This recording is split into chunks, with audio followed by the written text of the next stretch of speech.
আসসালামু আলাইকুম। বন্ধুরা, স্ক্রিনে আপনারা এতক্ষণ যেই ব্যক্তিটিকে দেখলেন তিনি হচ্ছেন ফিলিস্তিনের পুলিশ এবং আধা সামরিক বাহিনী নিয়ে গঠিত যে ফিলিস্তিনের নিরাপত্তা বাহিনী রয়েছে পিএ, তার প্রাক্তন একজন লেফটেন্যান্ট কর্নেল পদমর্যাদার আধা সামরিক সদস্য, যিনি বর্তমানে গাজা উপত্যকায় অবস্থান করছেন এবং গাজা উপত্যকায় নিজেদের একটি সুসংগঠিত বাহিনী হিসেবে তৈরি করার জন্য সর্বাত্মক চেষ্টা করছে। এক্ষেত্রে তার প্রধান টার্গেট গাজা উপত্যকার স্বাধীনতাকামী সংগঠন হামাস এবং ইসলামিক জিহাদ বিরোধী যেই যুবকরা রয়েছে সরাসরি তারা। এক্ষেত্রে তিনি কিন্তু ক্ষেত্র বিশেষে কিছুটা সফলও হয়েছেন, কারণ তিনি ইতিমধ্যেই বেশ কিছু সদস্য সংগ্রহ করেছেন নিজ দলের জন্য, নিজ সশস্ত্র সংগঠনের জন্য।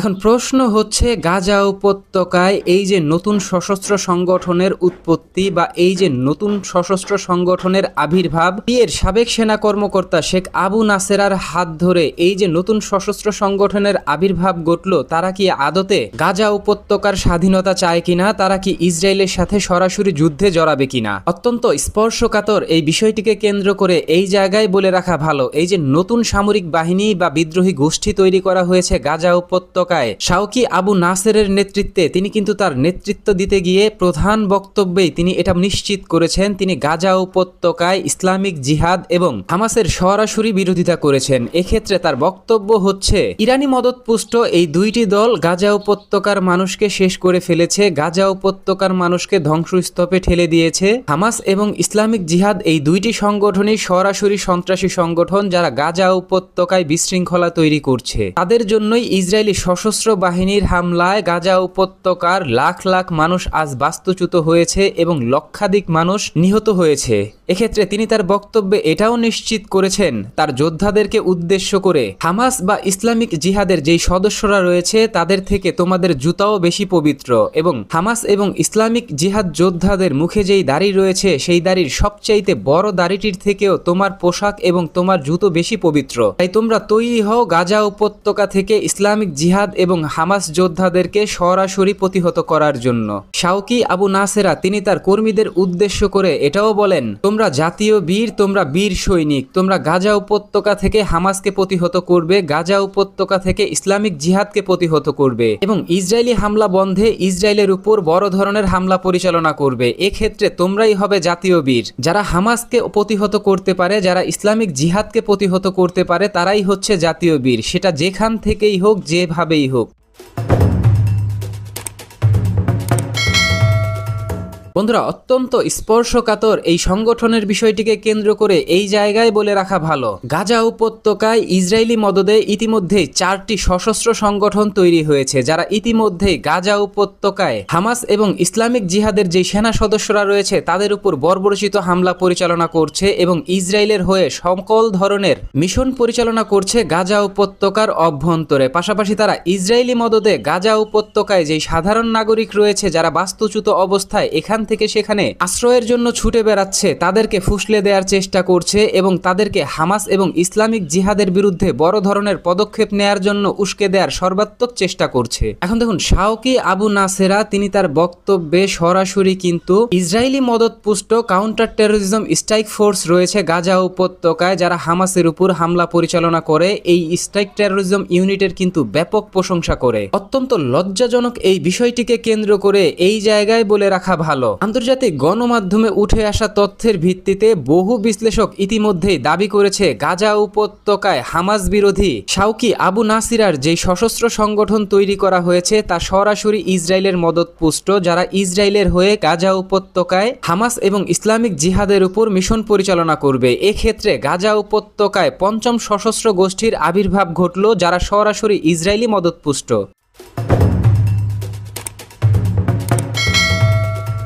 বন্ধুরা, গাজা উপত্যকায় যখন পরিস্থিতি ধীরে ধীরে জটিল হতে শুরু করেছে, তখন কিন্তু এই বিষয়টিকে কেন্দ্র করে নিশ্চিত করেই বলা যায়, বর্তমানে ইসরায়েলি সশস্ত্র বাহিনীর পাশাপাশি গাজা উপত্যকায় নিজেদের যে প্রক্সি সংগঠনগুলো রয়েছে, এই প্রক্সি সংগঠনগুলো ব্যবহার করে ইসরায়েল গাজা উপত্যকার অত্যন্ত গভীরে ভয়াবহ হামলা পরিচালনা করার সর্বাত্মক চেষ্টা করছে। পাশাপাশি গাজা উপত্যকার নির্যাতিত নিপীড়িত যেই মানুষগুলো রয়েছে তাদের মাধ্যমে তাদের কাছে একটি বার্তা বার্তা প্রেরণ করতে চাইছে তা হচ্ছে তারা ইসলামিক জিহাদ, হামাস যোদ্ধা এবং ইরান বিরোধী শক্ত কার্যক্রম পরিচালনা করছে। কেননা মিস্টার শাওকি আবু নাসেরা তিনি ইতিমধ্যেই তার বক্তব্যে বলেছেন শিয়া অধ্যুষিত লেবাননের হিজবুল্লাহ এবং ইরান হচ্ছে সুন্নি মুসলমানদের চরম শত্রু। এই শিয়ারা কখনোই সুন্নিদের ভালো চায় না। এই শিয়া সমর্থনের মাধ্যমে গাজা উপত্যকাকে কিন্তু সম্পূর্ণ ধ্বংসস্তূপে পরিণত করেছে হামাস এবং ইসলামিক জিহাদ, যারা সরাসরি ওই শিয়া অধ্যুষিত ইরান এবং লেবাননের হিজবুল্লাহর হয়ে সুন্নি মুসলমানদের পবিত্র ভূমি ফিলিস্তিনিকে সম্পূর্ণরূপে ধ্বংস করার সর্বাত্মক চেষ্টা করছে। এক্ষেত্রে তারা নিজেদের সুবিধার জন্য ইসরায়েলি সশস্ত্র বাহিনী IDF এর মতো অত্যন্ত শক্তিশালী একটি সংগঠনের মুখোমুখি দাঁড় করিয়ে দিয়েছে এই গাজা উপত্যকার মানুষকে।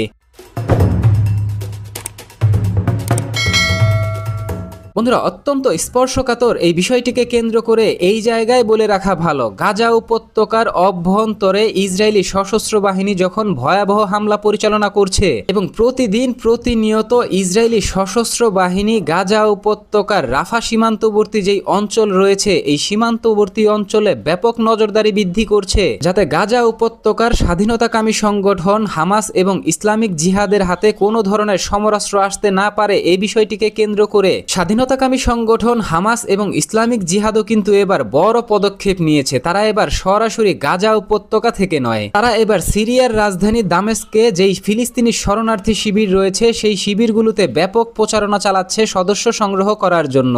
ক্ষেত্র বিশেষে পূর্বেও সেখানে তাদের ব্যাপক জনসমর্থন ছিল এবং বহু নেতৃবৃন্দ সেখান থেকে সদস্য সংগ্রহ করেছে এবং একটি টিম গঠন করেছে, যার মাধ্যমে তারা নতুন একটি ফ্রন্টলাইন খোলার সর্বাত্মক চেষ্টা করছে, যারা এবার সরাসরি সিরিয়া থেকে হামলা পরিচালনা করবে ইসরায়েলের উপর এবং সিরিয়ান ভূমি ব্যবহার করে তারা ইসরায়েলের অভ্যন্তরে ভয়াবহ হামলা পরিচালনা করতে ইতিমধ্যেই পূর্ণাঙ্গ প্রস্তুতি শেষ করেছে। গুরুত্বপূর্ণ এই বিষয়টি কিন্তু আমার কথা নয়, এটা কিন্তু সরাসরি ইসরায়েলি গোয়েন্দা সংস্থা মোসাদ ইতিমধ্যেই নিশ্চিত করেছে এবং ইসরায়েলি সশস্ত্র বাহিনীকে ইতিমধ্যেই এই তথ্য সরবরাহ করেছে। এক্ষেত্রে মোসাদের পক্ষ থেকে আরও দাবি করা হয় সিরিয়ার অভ্যন্তরে হিউজ পরিমাণ ইরানি অস্ত্র পৌঁছে গেছে। এছাড়াও অন্যান্য যে সশস্ত্র সংগঠন রয়েছে তারাও কিন্তু ইতিমধ্যেই সিরিয়ার অভ্যন্তরে হামাস যোদ্ধাদের জন্য বিপুল পরিমাণ অস্ত্র প্রেরণ করেছে। তাই নিশ্চিত করেই বলা যায় খুব দ্রুত সময়ের মাঝে সিরিয়া থেকে নতুন আরেকটি ফ্রন্টলাইন চালু হতে যাচ্ছে। পাশাপাশি গাজা উপত্যকা, লেবাননের হিজবুল্লাহ, ইয়েমেনের হুথি সহ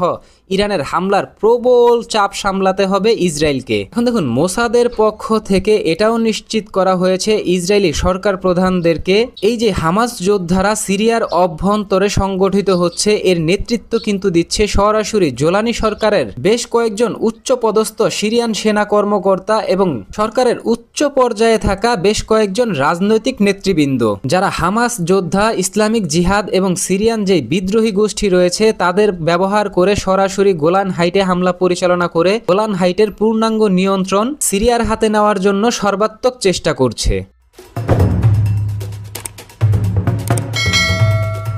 তো বন্ধুরা, গাজায় নতুন সশস্ত্র সংগঠন তৈরি হওয়া ইসরায়েলি মদতে এবং সেই সংগঠনের পক্ষ থেকে ইসলামিক জিহাদ, হামাস এবং ইরানকে সরাসরি টার্গেট করে বড় ধরনের মিশন পরিচালনা করার ঘোষণা দেয়া, পাশাপাশি সিরিয়ার অভ্যন্তরে সিরিয়ান সশস্ত্র বিদ্রোহী গোষ্ঠীগুলোর সাথে সম্মিলিতভাবে একত্রে গোলান মালভূমি ব্যবহার করে ইসরায়েলের উপর হামলা করার জন্য হামাসের বড় ধরনের পদক্ষেপ নেয়া, এ সম্পর্কে আপনি কি ভাবছেন? আপনার গুরুত্বপূর্ণ মতামতটি জানিয়ে দিন কমেন্ট বক্সে।